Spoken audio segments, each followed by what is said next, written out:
ஓசூர் அருகே புலம்பெயர் தொழிலாளியின் 3 வயது மகனை தெருநாய் கடித்து குதறியதில் படுகாயங்களுடன் சிறுவன் அரசு மருத்துவமனையில் அனுமதிக்கப்பட்டிருக்கிறான். இது தொடர்பான கூடுதல் தகவல்களை தருகிறார் எமது செய்தியாளர் சத்யா. சத்யா, முழு விவரங்கள் என்ன? வணக்கம்.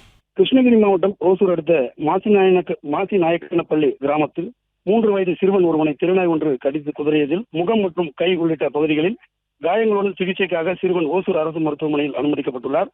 அதாவது உத்தரப்பிரதேச மாநிலத்தைச் சேர்ந்தவர் ரேகா நந்தலால் தம்பதியினர். இவர்களது 3.5 வயது சிறுவன் சத்யா.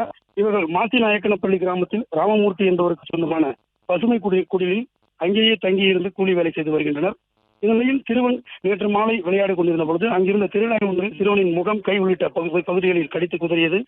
சிறுவனின் அலறல் சத்தம் கேட்ட அங்கு சென்ற சிறுவனின் பெற்றோர் படுகாயங்களுடன் இருந்த சிறுவனை மீட்டு சிகிச்சைக்காக ஓசூர் அரசு மருத்துவமனையில் அனுமதித்துள்ளனர். அங்கு அவருக்கு தீவிர சிகிச்சை அளிக்கப்பட்டு வருகிறது. இதுகுறித்து கிளமங்கலம் போலீசார் விசாரணை மேற்கொண்டு வருகின்றனர். தகவல்களுக்கு நன்றி சத்யா. பிளே ஸ்டோர் மற்றும் ஆப் ஸ்டோரில் இருந்து பாலிமர் செயலியை QR கோடு மூலம் பதிவிறக்கம் செய்யுங்கள். செய்திகளை உடனுக்குடன் பெறுங்கள்.